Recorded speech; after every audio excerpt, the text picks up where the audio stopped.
Hey friends, just wanted to do a little intro video. So the following video is a collage of projects over the last 10 to 14 days. Anything from planting my sweet pea trellis, to sorting out the dahlia tubers from storage, to getting my plastic greenhouse tent out and building it, and a little experiment with candles for warmth. So I hope things are warming up where you live, and we're still in for a little bout of cold weather. I think May 1st or 2nd here. We only have a high of 41 and snow. But anyway, it's been warm. Oh, and by the way, so during the sweet pea segment, you will see that I am sporting some spiffy compression socks and shorts. So I assured my daughter when she saw me walking around the house that morning that I was not going out in public. I just didn't tell her I was filming a video.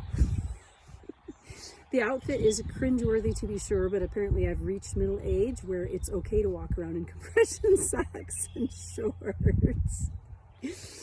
That's another whole story on why I'm needing to wear those recently, but hopefully things are on the mend, and the next video you won't see me in my compression socks. Enjoy. All right, just wanted to give an update. This is the temporary sweet pea tunnel. These are the mounds that I grew my dahlias on last year. Not very successful, mostly because they didn't get watered enough. So my intention is to run some drip tape down here and hook it up to the a hose to the house and be much more consistent in watering. So the inside of the tunnel, I'm putting the sweet peas, and I'm going to grow them cordon style, which means you take all the leaves off, like the bottom as it grows. Eventually, maybe the bottom 3 feet of the plant won't have any leaves on them. And then on the outside, I'm going to put my dahlias again. And they will grow in the bottom portion of the sweet pea stems that don't have any leaves. So my theory is that it will work. And the idea with growing cordon style, from what I've read, is that it is supposed to give you longer stems and larger blooms. You get fewer stems, of course, but then they are longer and larger. So we shall see what happens. So here are my lovely sweet pea seeds that I've got started. The roots are lovely. Look, they're coming out of the bottom of the pot already. And so I've got a row dug here. Got the first pot in. I'm throwing in some biotone starter in the trench, and then I'm leaning the sweet peas up against the bottom rung of the fencing and then pushing the soil to cover the roots. So that was the first pot done, and yes, they're really close. They're less than 4 inches. But here you go. This is the first half of sweet peas. All right.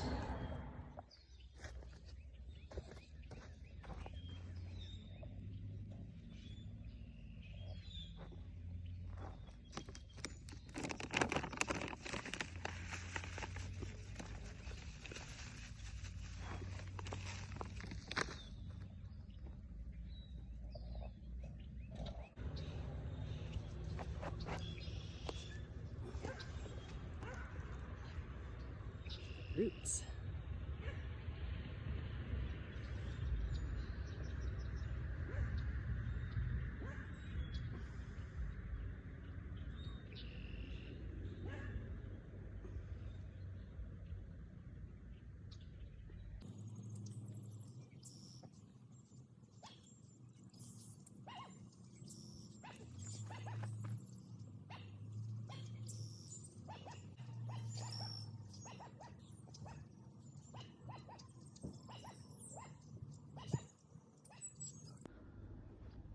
So I thought I would do a quick little video to show you how I transplant my tomato seedlings. So generally I start them in some sort of plastic container from the kitchen. This was a salad mix, a lettuce mix. And these are fabulous containers. I did poke holes on the bottom and it was sitting in a tray. And I did rows of tomato seeds. And I've got them labeled, and then I have each row separated by another wooden stick. So for this one, all I did was I found my stick, slid that row side to the left. That way I know which plants I'm doing. These are Abe Lincoln, an heirloom beefsteak, red beefsteak. And so I'm going from this tray to this little guy. And then eventually they will go up into a 4-inch tall pot. So yeah, each individual one. And at this stage I am fertilizing, and I left some fertilizer in the watering can, and boy does it stink. This is what I'm using, Neptune's Harvest Tomato and Veg. It's a 2-4-2 formula. And so I will show you now how, and I've used my trusty dibber tool here, my Sharpie, and just go in like this, all the way down, make a big circle there, and you pop the roots in. So let me figure out how to prop up my phone so I can show you how I plant. I should say transplant the seedlings, not plant. All right. So of course the dogs have been barking at something all morning, so I'm sure we'll get a dog barking. So here they are. You just gently take them apart. Their tomatoes are some of the most forgiving seedlings. Look at those lovely roots there. And I just poke it down into the hole, kind of tighten the soil around it. And that is that.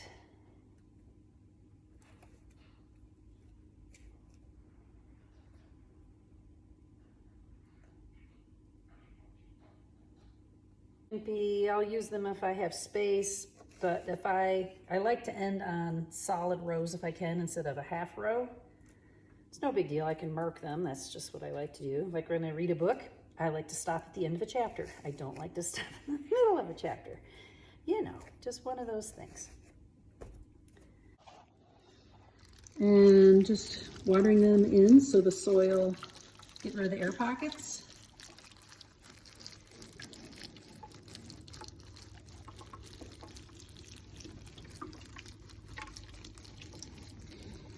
Remember that exercise in elementary school where you had to pat your stomach and rub your head at the same time? This was actually similar to that. Hold the phone steady and wiggle the watering can at the same time. It reminded me of that game. All right, now off to the grow light.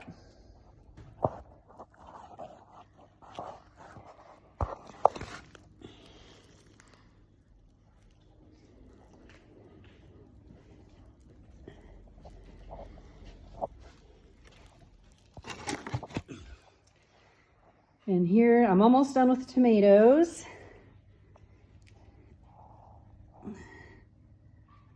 Tomato heaven. All of these seeds are doing fabulous. Peppers. I also need to transplant my stock. They have amazing roots, like 3-inch long roots. Maybe I can show you over on this side.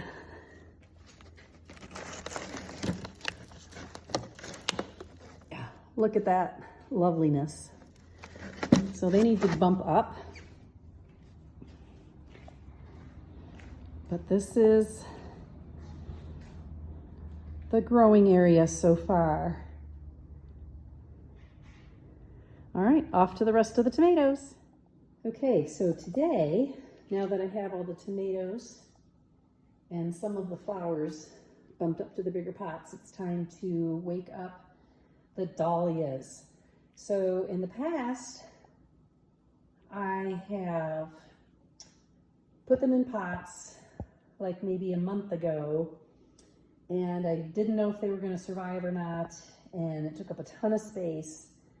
And then of course one year I did it so early that the plants were 2 feet tall by the time they went in the ground outside. So I read from another dahlia grower that they bring their storage bins into a warmer room, and then the viable tubers will start sprouting. Sorry, I fell over.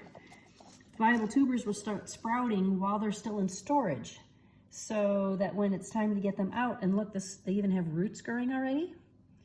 These tubers are fabulous. No shrinkage, they look great. They're actually damp, I mean not damp to the touch, but you can tell they have plenty of moisture. They look fabulous. So if I want to divide these, I can easily tell where to make my cuts. Look at that. So this is today's project, and yes, all 4 of those bins are full of dahlias, as well as that bin right there. So I'm probably going to have dahlia plants for sale along with my tomato plants this year, simply because, as usual, my plants are out of control. So here we go. So I'm just taking, they're layered in. You do not want them to touch one another. That's all just, and I save this from year to year. This is sawdust, like for bunny rabbits, livestock, that kind of a thing. I don't know if rabbits are called livestock, small animals, whatever. Look at that. So that's a fabulous one. Karma Lagoon. So yeah, I'm just going through, oh, here's a big one. I don't think it's ready to come out yet. Here's a big one. This one, I had no idea where to even start making a cut. I mean, look how ginormous this one is. And it's taken off. So let's see, which one is this one? Take off, it says. Karma Lagoon. Here's my Karma Lagoon bucket. I don't have one for take off yet. Take off, that was a anemone dahlia. They are excellent for pots. So what I'm going to do is American Pie. That was a good one. Platinum Blonde. So these are ginormous. They'll need to be cut this fall. I'm not going to cut it this year. I don't. It's huge, but even with the eyes, I don't know how I would cut that without destroying some of those eyes. So we're going to leave that alone for this year. So Platinum Blonde, the anemone types are great for pots. So here's one I wanted to show you. This is Karma Lagoon, but you see there are 2 stems from last year, and I could have divided it right smack dab between the middle of it, right there, which is what I will do, because we've got a sprout on this side that goes with this tuber, and we have a sprout on this side that goes with this tuber. Okay, so I just opened bin number 2, and just wanted to show you this one. This was at the top, so maybe it didn't have enough moisture. I don't see any sprouts. That tuber's broken. This, nothing there. This one's broken right there. I'm gonna call this one a goner. So sorry. All right, so here is the dahlia situation.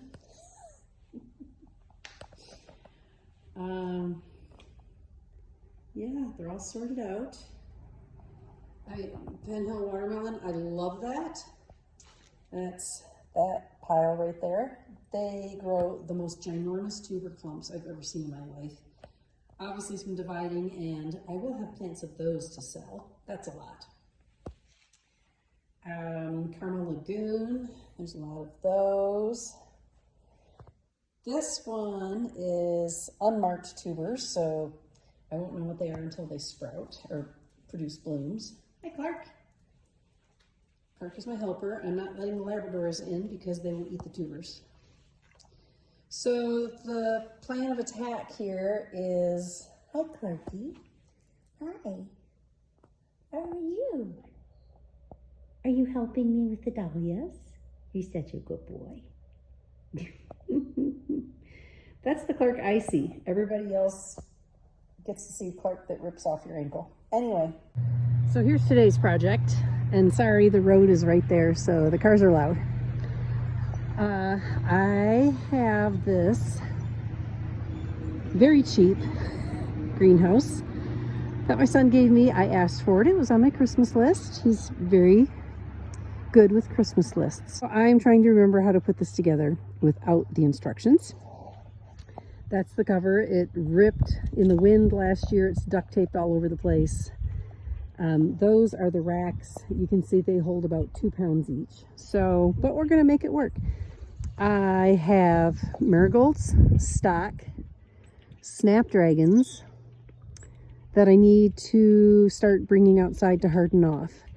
After I will bring them out starting tomorrow. Today's Tuesday, the 25th of April. My plan is to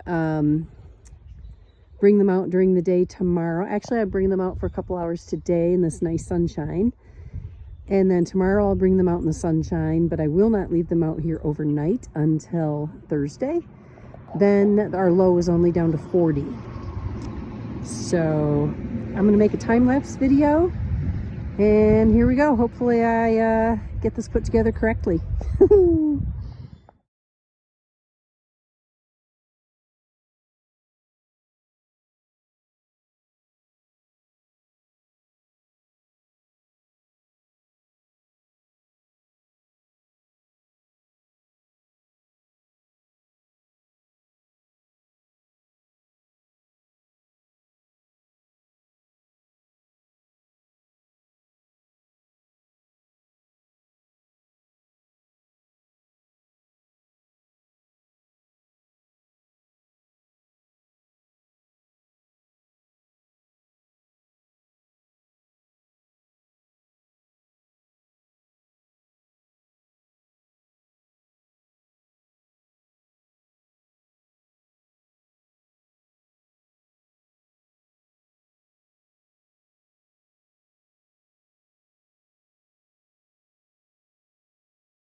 Okay, here is our lovely $80 plastic greenhouse.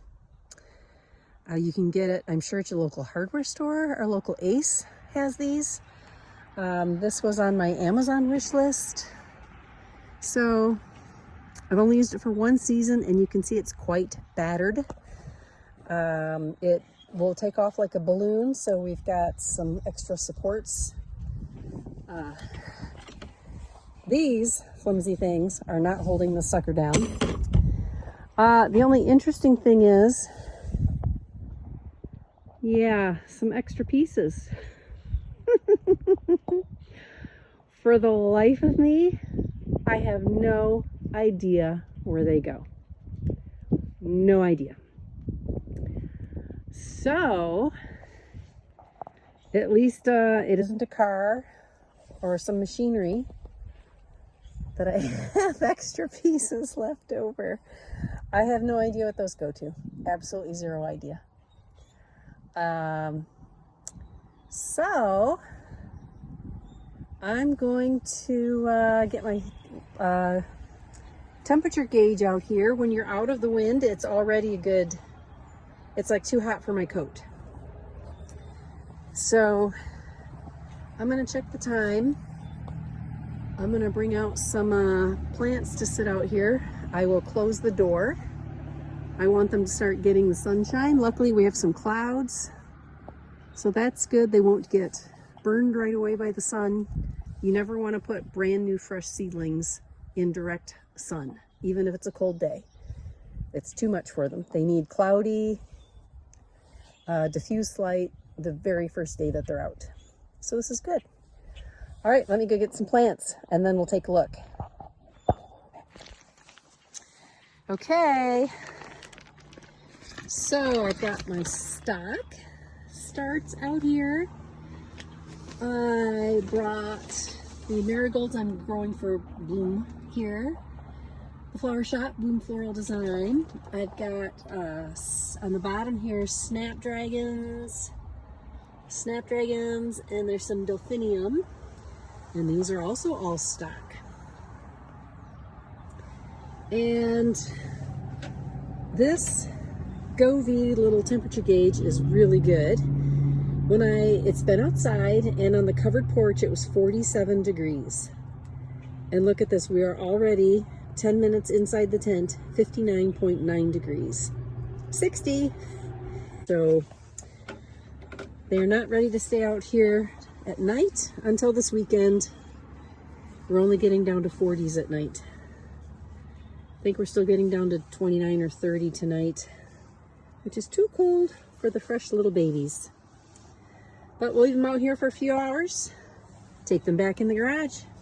It's kind of a pain, but I suppose it's good exercise.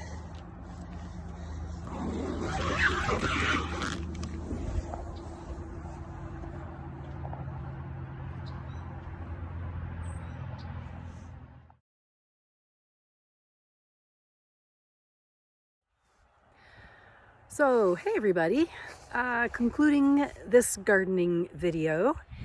And so behind me is my grow tent. Last night I had the candles in as an experiment to see if I could significantly raise the temperature inside the tent. So my daughter's puppy Gunner had me up at 6 o'clock this morning. We were out of bed by 6:20. I had a cup of coffee in my hand by 6:25. And while the coffee was brewing, I checked the temperature. Normally what I've noticed, as I think I might have mentioned before, the plastic tent keeps inside 1 to maybe 2 degrees above the external temperature. And by the time I woke up, it was nearly 4 degrees above the external temperature. We do have 2 nights coming up midweek next week that the low will be 36. That's pushing it. However, these are cool weather plants, but I don't know, that's pretty cold. So I'm toying with options, maybe putting some frost cloth over the top to add another layer of insulation in addition to the candles. More candles. I thought maybe 4 would be plenty. Maybe I need 6 bigger candles maybe. Anyway, so there was a slight improvement in the temperature. So that's good, I guess. But anyway, so thank you for watching this hodgepodge of gardening projects over the last 10 days or so. And we'll see you soon in the next one. Bye.